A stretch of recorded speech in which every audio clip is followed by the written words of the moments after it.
was your takeaway from the Miami game? Are we starting to see a more physically dominant team? Are they starting to turn the page on that now that, hey, we're a physical football team?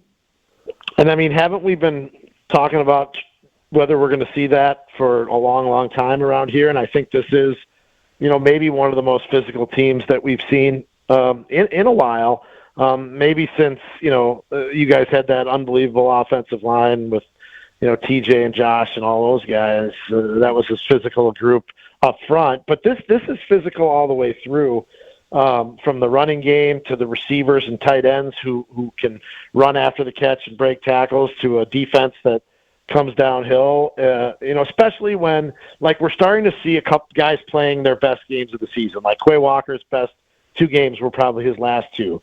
Same with Lucas Van Ness. Now, the question I have is, where does that go from here, right? Like, are they able to continue that and keep building on it, or was that as good as it's going to get, and when you go to Detroit, it's not going to be good enough? That's the question of where does this go from here? Yeah, I mean, I guess looking ahead to Detroit, I watched a little bit. I mean, not a little bit. I watched pretty much that whole Chicago game because, I laughed at what happened at Chicago at the end. But Detroit seems to be going through a little bit of an injury problem. Do you know anything about that? Do they got a lot of guys that aren't going to be playing Thursday, or are they healing up? What are you hearing on that? Well, I mean, look at their defensive line, and it's an issue, right? I mean, they had 3 defensive linemen on the injury report today, one with a hamstring, one with a knee, and one with the shoulder. DJ Reader, shoulder; Josh Paschal, knee; and Levi, I can't pronounce his last name, hamstring. And all 3 of those guys were DNPs. That's on top of what they've already lost, which obviously is Aiden Hutchinson. So, I mean, it sometimes happens to teams, right, where you get a bunch of injuries at one spot, and you combine that with the fact that the Packers will have, their offensive line intact. And the only game this year, Brian, that the Packers haven't had their full offensive line starting the game was the Detroit game. The first time, that's when Josh Myers was out with that hand wrist injury, and Elton played center, and it rained, and they had all kinds of issues. So, I think there's definitely, I don't want to know if I want to say an advantage for the Packers there, but that definitely helps them. Now, on the flip side, they have added 𝙃𝙊𝙈𝙀 Smith, right, since the Packers last played them. And, you saw 𝙃𝙊𝙈𝙀 Smith make a couple plays last week. So, I mean, he's a familiar guy, and he looks like he's still able to make plays. The defensive secondary, Kirby Joseph is really, really good. He and Xavier McKinney tied for the lead in interceptions. So, I mean, there's still some playmakers on that side of the ball. But, that defensive front certainly looks a little vulnerable right now. Yeah. What have you heard from, or not, I mean, I guess heard and seen from all our guys? I mean, defensively, Jair, I mean, how are we from a health standpoint? Yeah, I mean, pretty good, I would say, other than on the defensive side, other than Edgerrin Cooper. He hasn't practiced yet again. A hamstring injury that he suffered. This would be the 3rd game that he's missed, I think. I think he got hurt in the Chicago game, if I'm not mistaken. Or no, maybe it was before that. Whenever. Because he didn't play San Francisco, didn't play Miami, so he got hurt in the Chicago game. And, that's the only one really of concern. Jair has practiced the last 2 days, looked good running around from what we saw. Obviously we've been in this situation before where, leading up to that Chicago game, he practiced and played and then couldn't finish the game, so they don't want to be in that, situation again. But otherwise, pretty good from a health standpoint. The only other guy who was out today was Corey Ballantyne, who, of course, remember, had the knee injury on that early special teams play on Thursday. So pretty good there. Looks like Romeo Doubs on the other side of the ball is progressing through the concussion protocol. I asked Matt LaFleur today if he thought it was a good possibility that he would be out of it and be able to play, and he said he thought that is definitely a good possibility. So good news there. I think the Packers, while they may have more names on the injury report than the Lions, I think they're probably in a little bit better shape. Speaking of Matt LaFleur, we this started the time of the year where, coaches' names start to get thrown out for Coach of the Year.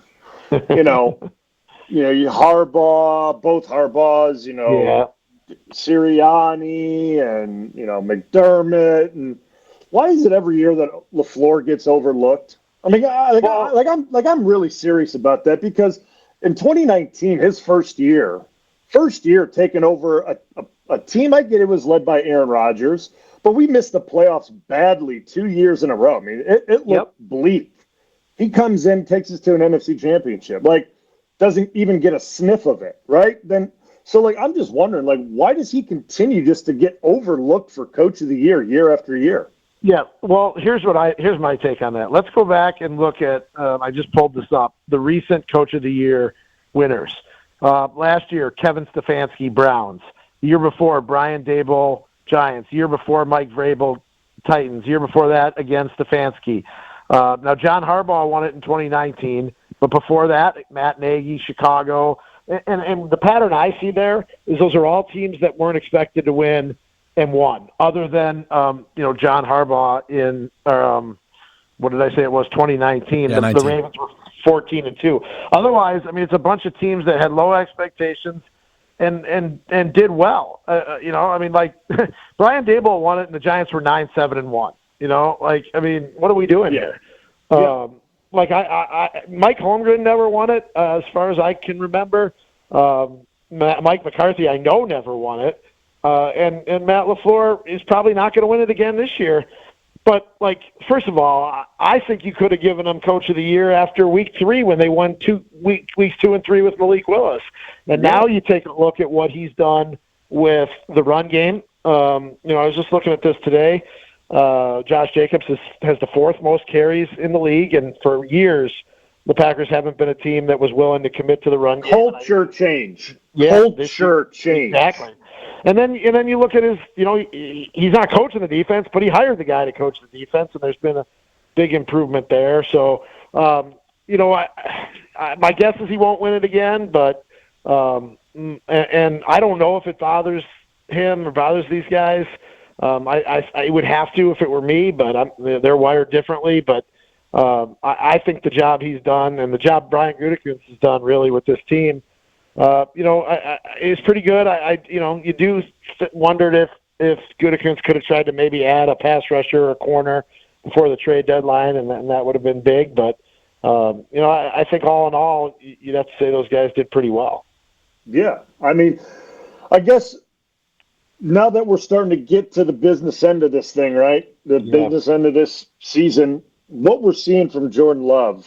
I mean, do you think now he's kind of, I don't know, I don't want to say going to get completely past turning the football over, right? Because you don't want to, things happen, right? A ball gets tipped in the air at the line of scrimmage, and but do you think he's kind of worked himself past what he did earlier on, and we're going to start seeing Jordan Love that we all remember and that we expect, because he's been playing that way the last few weeks. Yeah, what I think we're going to see, Brian, is that if he does turn the ball over or does make a risky play, it's not going to be on first or second down, right?